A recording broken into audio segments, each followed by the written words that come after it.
The Legend of Sleepy Hollow was written by an American author, Washington Irving. Irving wrote this all-American tale while living in Birmingham, England, and it was published in 1819.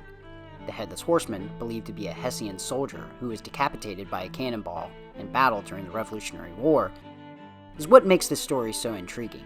But before Mr. Depp took over the role as Ichabod with the help of Tim Burton, in 1949, Walt Disney produced one of two segments in a package film, The Adventures of Ichabod and Mr. Toad. Today, you can visit Sleepy Hollow in Magic Kingdom, where they serve the most American dish out of all the parks, the sweet and spicy chicken waffle sandwich.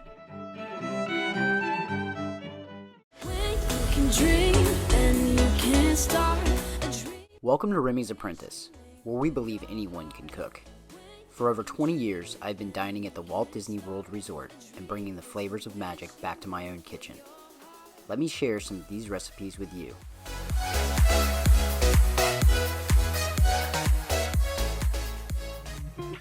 Alright guys, thank you so much for tuning in to another episode of Remy's Apprentice. Please don't forget at the end of the episode to like, subscribe, and leave feedback on what else you'd like to see, because at Remy's Apprentice, we believe anyone can cook. Except my buddy Alec Littman. He burns microwavable ramen noodles. So let's go ahead and get this party started with a half teaspoon of salt, 2 tablespoons of sugar, 2 teaspoons baking powder, 3/4 teaspoon baking soda, 1.5 cups all-purpose flour, 3/4 cup melted butter, 3 eggs, 1.5 cups of buttermilk. And there you go, everything for your waffles. Now we're going to want to go ahead and break out our mixer. There's no proper way of doing this, just add in all your dry ingredients before adding in your wet ingredients. After mixing for about 5 minutes, you should have something that looks like this. And it should pour really thick. Go ahead and cover, place in the refrigerator until all of our other ingredients are put together.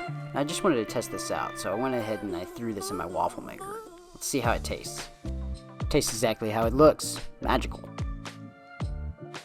Alright guys, now it's time to prepare our coleslaw. I will say this coleslaw recipe that I'm about to give you goes good with anything. So let's get started. 1/4 cup mayonnaise, 2 teaspoons granulated sugar, 1/4 teaspoon salt, 1 ounce orange juice, 1.5 ounces apple cider vinegar, 1/4 cup arugula, half of a medium-sized cabbage, half cup carrots, and there you go, all the ingredients for your coleslaw. Let's go ahead and start by chopping up our cabbage.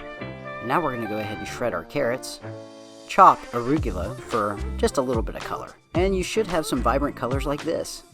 Now it's time to add in all of our ingredients and blend together. And you should have something that resembles this. Let's go ahead and cover this and wait until our waffles and chicken are complete. And now it's time to make our glaze that goes over our chicken tenders. First you're going to need a half stick of butter, 2 tablespoons orange juice, 1 tablespoon sriracha, 1/4 cup maple syrup. Let me go ahead and make sure that I have this recipe right. Okay, yep, that's right. This is all the ingredients. In a saucepan, go ahead and bring all of your ingredients to a simmer. When ingredients come to a simmer, add in 1/4 teaspoon of chili flakes and 1/4 teaspoon of salt. Once ingredients are well combined, add to a bowl. Let's go ahead and get our oil to 450 degrees and ready for frying our chicken tenders. And let's not make stupid mistakes like this. A little bit of a blooper for you. Let's go ahead and start by preparing our chicken tenders. 1 cup all-purpose flour, 2 eggs, 2 pounds chicken tenderloin. Go ahead and crack both eggs and begin to stir. And don't forget to add 3 ounces of buttermilk to your egg. Just like anyone from the South will tell you, dip your chicken in the flour, then in the egg, then back in the flour, and then back on the plate before you put it in for frying.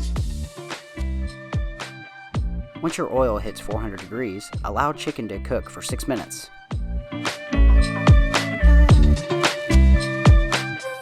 Now what makes this chicken so great, the glaze. Add your chicken to a bowl with your glaze. You can stir it around as thick as you want, or you can even put a lid on top of it, turn it upside down to make sure that you saturate all that breading. And now it's time to get out our waffle maker. Start making our waffles before we start adding all of our ingredients to one dish. Set waffle iron in between medium and high for 7 minutes before adding your batter. Allow batter to cook 4 to 5 minutes before removing from waffle iron. And let's go ahead and add 2 chicken tenders before adding our slaw to this amazing sandwich. And I almost forgot, for some reason in Magic Kingdom, they add a little bit of arugula to the top of it. And as weird as this may sound, I would love having this in the morning time, especially when Magic Kingdom first opens. Like, I'll go straight to the stand at 10 a.m. and I'll order this. this. So in case you were wondering, yes, you can have this for breakfast. But it does also go good at dinner if you're trying to have like a silly supper with your family.